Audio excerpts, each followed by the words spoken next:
Welcome to Prashninchu TV channel.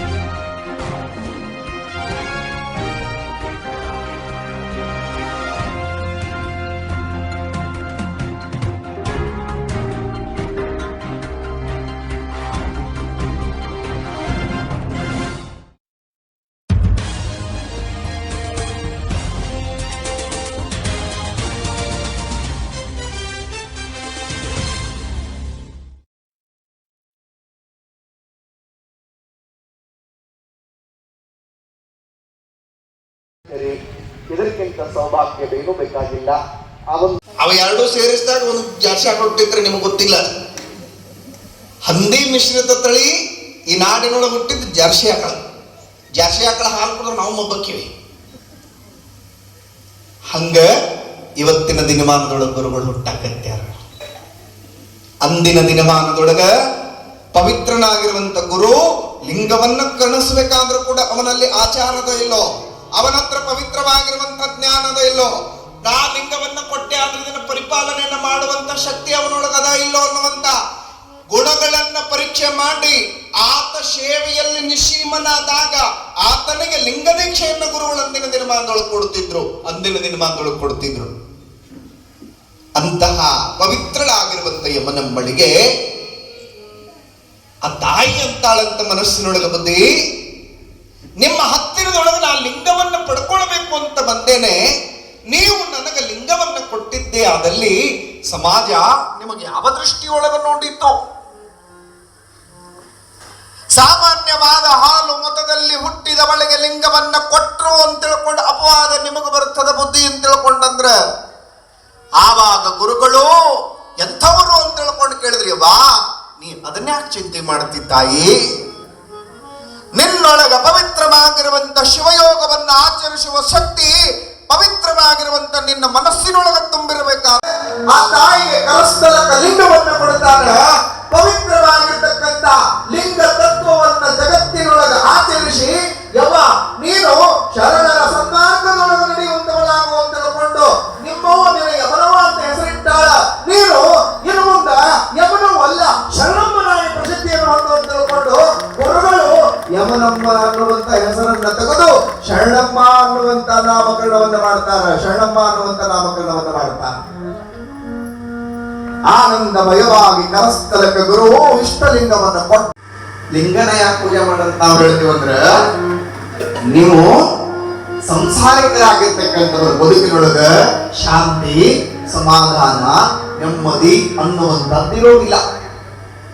ಯಾವಾಗ ನೆಮ್ಮದಿ ಇರ್ತದೆ ಅಂದ್ರ ಲಿಂಗ ಯಾವ ಆಕೃತಿ ಅದು? ಲಿಂಗ ಯಾವ ಆಕಾರದೊಳಗಿದೆ? ಗೋಲಾಕಾರದೊಳಗೆ. ಪೃಥ್ವಿ ಹೆಂಗದ? ನಿಮ್ ತಲೆ ಹೆಂಗದ? ನಾ ಕೇಳ್ತೇನೆ, ಹೆಂಗ ಉತ್ತರ ಹೇಳಿ. ನೀವು ಮಾಡೋ ರೊಟ್ಟಿ ಹೆಂಗದ?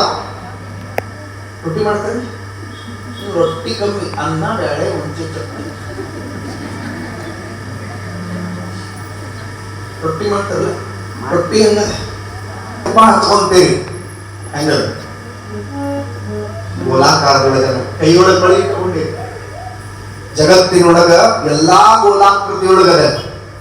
ಕಣ್ಣ ಹೆಂಗ ಚೌಕದವ? ಯಾರು ಕಣ್ಣ ಗೋಲಾಕೃತಿಯೊಳಗ. ಕಣ್ಣೊಳಗ ಗುಡ್ಡಿ ಅದ, ಅದು ಹೆಂಗದ? ಅದು ಗೋಲಾಕೃತಿ ಒಳಗ. ಅದ್ರೊಳಗ ಒಂದೊಂದು ಸಣ್ಣ ಗುಡ್ಡಿ ಅದ, ಅದ ಹೆಂಗದ? ಅದು ಗೋಲಾಕೃತಿ ಒಳಗ.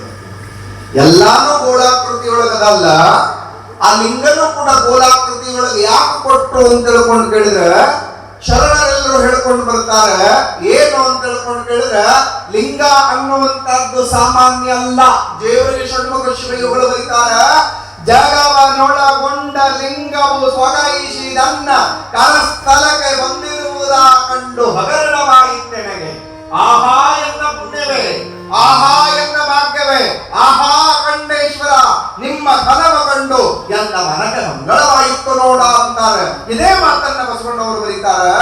ಜಗದಗಲ ಮುಗಿಲಾಗಲ ಮಿಗೆಯಾಗಲ ಎನ್ನಗಲ ನಿಮ್ಮಗಲ ಪಾತಾಳದಿಂದ ತತ್ತ ನಿಮ್ಮ ಶ್ರೀಚರಣ, ಬ್ರಹ್ಮಾಂಡದಿಂದ ತತ್ತ ನಿಮ್ಮ ಶ್ರೀ ಮುಕುಟ, ಅದಮ್ಯ ಅಗೋಚರ ಅಪ್ರತಿಮ ಲಿಂಗವೇ ನೀವೆನ್ನ ಕರಸ್ಥಲಕ್ಕೆ ಬಂದು ಚುಳುಕಾದಿರಯ್ಯ.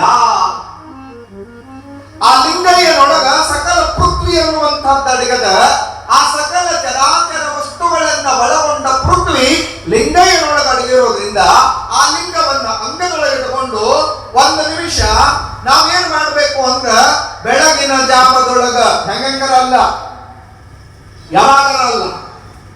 ಶರಣರು ಹೇಳ್ತಾರ, ಹೊತ್ತಾರೆ ಎತ್ತು ಹೂಗೋಣಿ ಅಕ್ಷಮಣಿಯ ಪತ್ರಿಯ ತಂದು ಹೊತ್ತು ಹೋಗದ ಮುನ್ನ ಪೂಜಿಸೋ ಲಿಂಗವ, ಹೊತ್ತು ಹೋದ ಬಳಿಕ ನಿನ್ನಾರೆತ್ತಬಲ್ಲರು. ಹೊತ್ತು ಹೋಗದ ಮುನ್ನ, ಮೃತ್ಯು ಮುಟ್ಟದ ಮುನ್ನ ಮುನ್ನ ಮುನ್ನ ನೀ ಪೂಜಿಸೋ ನಮ್ಮ ಕೂಡಲ ಸಂಗಮ ದೇವನ. ನೀವು ಅಂದ್ಕೊಂಡಿರಿ ಹೊತ್ತಾರೆ ಎದ್ದು ಹೊತ್ತಾದ ಮೇಲೆ ಎದ್ರ ಮೇಲೆ ಎದ್ದು ನಮ್ಮಲ್ಲಿ ಹೊತ್ತಾರೆ ಎದ್ದು ಅಂದ್ರೆ ಆ 5 ನಿಮಿಷದ ದೃಷ್ಟಿಯೊಳಗ ಆನಂದವಾಗಿ ಲಿಂಗವನ್ನು ನೋಡ್ತಿದ್ದೆವು ಅಂದ್ರೆ ಅಂಗ ಕಾಣ್ತದ. ಅಂಗವನ್ನ ಹಿಡ್ಕೊಂಡಿರ್ತಕ್ಕಂಥ ಲಿಂಗ ಮತ್ತು ಅಂಗ ಎರಡು ಕಾಣಿಸ್ತದ. ಯಾವಾಗ ಆ ದೃಷ್ಟಿ ಹಂಗೇ ನಿಲ್ತು ಅಂದ್ರೆ 10 ನಿಮಿಷಕ್ಕೆ ಹೋಯ್ತು ಅಂದ್ರೆ, ಆ ದೃಷ್ಟಿ 10 ನಿಮಿಷಕ್ಕೆ ಹೋಯ್ತು ಅಂದ್ರೆ ಆ ಲಿಂಗ ಏನಾಗುತ್ತೆ ಅಂತ ಹೇಳ್ಕೊಂಡು ಕೇಳಿದ್ರ ಅಂಗ ಹಿಡಿದಿರುವಂತಹದ್ದು ಮಾಯ ಆಗತ್ತ. ಬರೀ ಲಿಂಗ ಮಾತ್ರ ಕಣ್ಣಿಗೆ ಕಾಣುತ್ತ, ಲಿಂಗ ಮಾತ್ರ ಕಣ್ಣಿಗೆ ಕಾಣುತ್ತದೆ. ನೋಡಿ, ಯಾವಾಗ ಆ ದೃಷ್ಟಿ ಹಾಗೆ ಹಾಗೆ ಹಾಗೆ ಮುಂದೆ ಹೋಯ್ತು ಅಂದ್ರೆ 10 ನಿಮಿಷ ಜಾರಿ 15 ನಿಮಿಷಕ್ಕೆ ಬಂತಂದ್ರೆ ಅಂಗನೋ ಮಾಯ ಆಗತ್ತೆ, ಲಿಂಗನೋ ಮಾಯ ಆಗತ್ತೆ. ಆ ಅಂಗ ಲಿಂಗಗಳು ಮಾಯವಾಗಿ ಆ ಲಿಂಗದೊಳಗ ತದೇಕ ಚಿತ್ತದೊಳಗ ಬೆಳಕು ಕಾಣುತ್ತ. ಅದೇ ಪವಿತ್ರವಾಗಿರ್ತಕ್ಕಂಥ ಶಿವಚೈತನ್ಯ ಸಾಕ್ಷಾತ್ಕಾರ. ಶಿವಚೈತನ್ಯ ನನ್ನ ಗುರುಗಳಿಗೆ ನಿಂದ ಮಾಡ್ಯಾರು ಅನ್ನುವಂತ ಭಯ ತಾಯಿ ಆಗಿರುವಂತ ಶರಣಮ್ಮನಿಗೆ ಕಾಡುತ್ತಿತ್ತಂತೆ. ನೋಡಿ, ಅನ್ನೋರ ಮಂದಿ ಹೆಂಗಿದ್ರು ಅನ್ನೋರ ಒಳ್ಳೇದಿದ್ರು ಮಾತಾಡ್ತಾರ, ಕೆಟ್ಟಿದ್ರು ಮಾತಾಡ್ತಾರ. ಯಾಕ್ರಿ ಪಾಪ ಅವರು ನೋಡಿದವರೆಲ್ಲ ಏನ್ ಅನ್ಕೊಂಡಾರು? ಕೀಳು ಕುಲದಲ್ಲಿ ಹುಟ್ಟಿದ ಯಮನ ಒಳಗೆ ದೊಡ್ಡ ಬಸವಾರ ಲಿಂಗ ಕೊಟ್ಟಾರ ಅಂತ ತಿಳ್ಕೊಂಡು ಯಾರಾದ್ರೂ ನನ್ನ ಗುರುಗಳಲ್ಲಿ ನಿಂದ ಮಾಡ್ಯಾರೋ ಅನ್ನುವಂತ ಭಾವ. ಆವಾಗ ನಾವು ನೀವೆಲ್ಲ ಲಿಂಗವನ್ನ ಎಲ್ಲಿ ಕಟ್ಕೋತೀವ್ರಿ? ಎದಿ ಮೇಲೆ. ಶರಣಮ್ಮ ತಾಯಿ ಗುರುಗಳಿಂದ ಲಿಂಗ ಪಡ್ಕೊಂಡು, ಲಿಂಗವನ್ನ ಪಡ್ಕೊಂಡು ಲಿಂಗವನ್ನ ತನ್ನ ತಲೆ ಮೇಲೆ ಇಟ್ಟುಕೊಂಡು ತುರುಗಿಸುತ್ತಿದ್ರಂತದಕ್ಕೆ. ತನ್ನ ಪವಿತ್ರವಾಗಿರುವಂತ ತುರುವಿನೊಳಗ ಲಿಂಗವನ್ನ ಇಟ್ಟುಕೊಂಡಿದ್ರಂತೆ.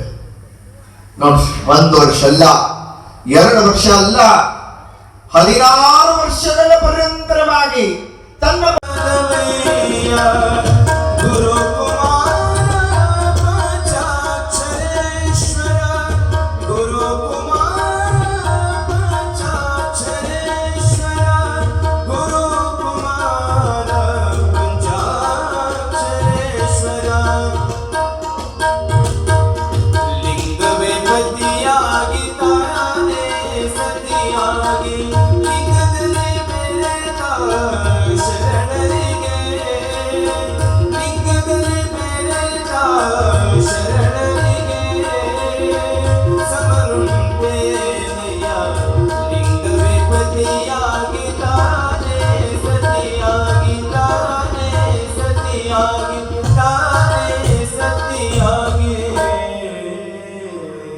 ಲಿಂಗವೇ ಪತಿಯಾಗಿ ತಾನೇ ಸತಿಯಾಗಿ. ಸುಮ್ಮನೆ ಎತ್ಕೊಂಡ್ರೆ ಕರೆಕ್ಟ್ ಹೇಳ್ತೀವಿ ಅದಾವ ಖುಷಿ. ಈ ರುದ್ರಾಕ್ಷಿ ಕಟ್ಟಕತ್ತೀವಿ, ಮುಂದಿನ ವರ್ಷ ಲಿಂಗ ಕಟ್ತೀವಿ. ಏನ್ರಿ ಇವತ್ತು ಲಿಂಗದಾಗಣೆ, ರುದ್ರಾಕ್ಷಿ ದಾಗಣೆ? ನಾವು ಪವಿತ್ರವಾದ ಧರ್ಮದೊಳಗೆ ಹುಟ್ಟೇವೆ ಅಂತ ಲಿಂಗ ಕಟ್ಕೊಳ್ಬೇಕು. ಆ ಲಿಂಗವನ್ನ ಕಟ್ಟಿಕೊಂಡು ಅಂಗದೊಳಗ ಲಿಂಗವನ್ನ ಇರಿಸಿ, ಕಂಗಳ ತುಂಬ ಲಿಂಗವನ್ನ ಪೂಜಿಸಿ, ಪವಿತ್ರವಾಗಿರುವಂತ ಜಗದಂಗಳವನ್ನು ಪಾವನ ಮಾಡಿದವಳು ತಾಯಿ ಆಗಿರುವಂತ ಶರಣಮ್ಮ. ಹೌದ್ರಿ, ಲಿಂಗ ಪೂಜನೆ ಯಾಕೆ ಮಾಡಬೇಕು? ಲಿಂಗ ಅಂದ್ರೆ ಏನು? ಲಿಂಗ ನಮಗೆ ಯಾಕೆ ಗುರುಗಳು ಅಂಗಕ್ಕೆ ಕೊಟ್ರು?